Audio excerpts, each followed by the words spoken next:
So for lunch today, I'm making some barbecue ribs. This is Chinese style barbecue ribs, and I never realized, but apparently they use red food coloring to make it red. So this recipe is for 3 pounds of ribs, but I don't have that much. This is from the last ribs I cooked. Had a little bit left that wouldn't fit in the pan, so this is what I'm gonna use. But this is the full recipe for the 3 pounds of ribs, the marinade and everything. And for the marinade, I'm using sugar, salt, white pepper, which I have in this dish here, and then I have ketchup. I'm using some Sauvignon Blanc because I don't have Chinese cooking wine. Some 5 spice, I have that, and some red food coloring, and I have that all mixed in here. So we'll blend that and that together, and then we'll use that for the marinade. And basically we'll pour everything together. We'll go ahead and get that mixed up really well. That was 1/4 of a teaspoon of that red food coloring, so that turned it pretty red.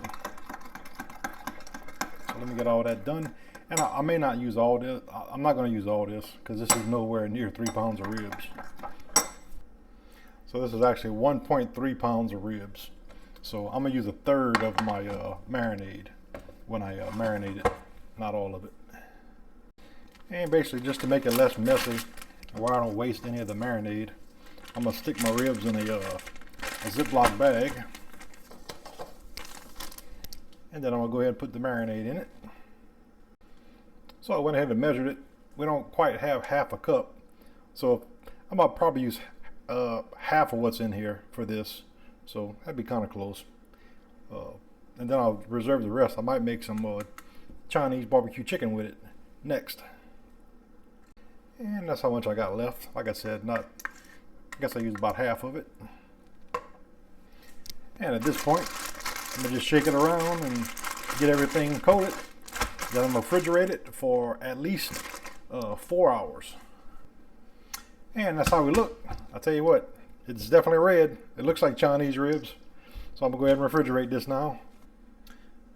So ideally, you would want a rack that would fit in the bottom of the pan. I don't have a rack that big, but I got this one that'll fit on top of the pan, which is fine. I think it'll be the same result. So then basically we'll take our ribs, and we've been letting them sit out for about 30 minutes now. And in the direction, this is what I meant about where the bones are, kind of scored about 1/2 inch down in between each rib. So when you take it out and get ready to cut it, it'll be making it easy to find where the ribs are at. I didn't do the bottom because this was the end section, so this is kind of a big piece of meat right here. So that's done. All right, so we'll go ahead and put it in the oven now. And my rack almost wouldn't fit. It's pretty dang close to not fitting, but it fits because of the glass on my door. So it does close all the way. And we'll let this cook between 30 and 35 minutes. So I think I'm gonna do 30 minutes, and then I'll check it with my meat thermometer. Here's the first stage of cooking for my Chinese barbecue ribs. Let me go ahead and get the meat thermometer, and I'm gonna give it a test and see what temperature it's at. The temperature is above 145, so that means the ribs are cooked. Probably could have went a little less, but that's okay. This is my 2 tablespoons of just honey, basically just plain old honey. And we'll go ahead and brush that on. I'm gonna do both sides. I'm gonna flip it with a pair of grabbers that I have, and then I'll put this side back up, being this is the side you can see. So let me flip it, and here's the other side.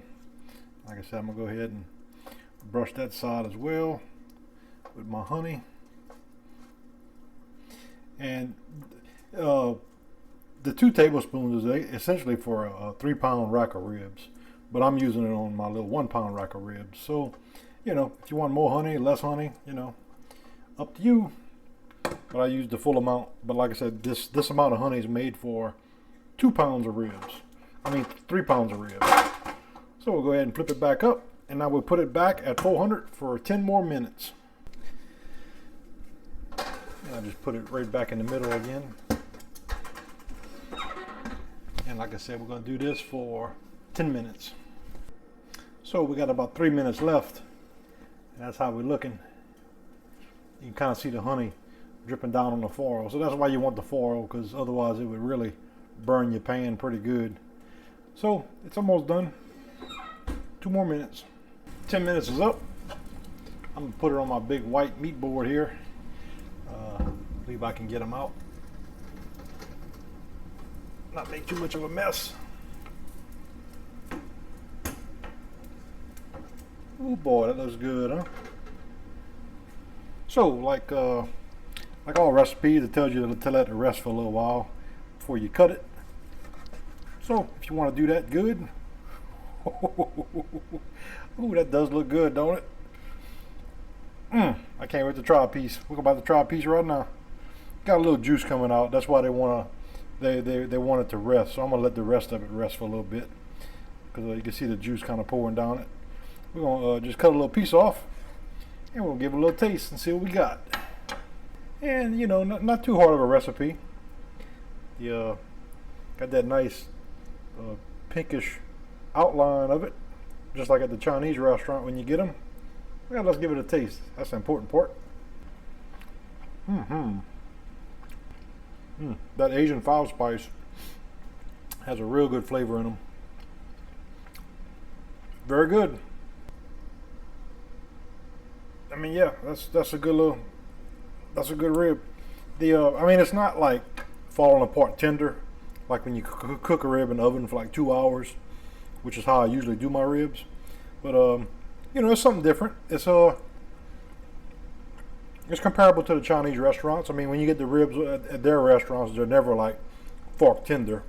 They're always a little bit chewy, but yeah, it's very good. Delicious. So there's our Chinese pork ribs. And then to keep up with the Asian theme, gotta have some stir-fried vegetables. And yeah, you know, pretty simple. Not too difficult. Of course, the bag of the frozen vegetables made it easier than having to sit there and try to dice all that stuff up. But so yeah, there you go. Simple as that. And you can kind of see the ends of the ribs. They got that little charring that's started on them.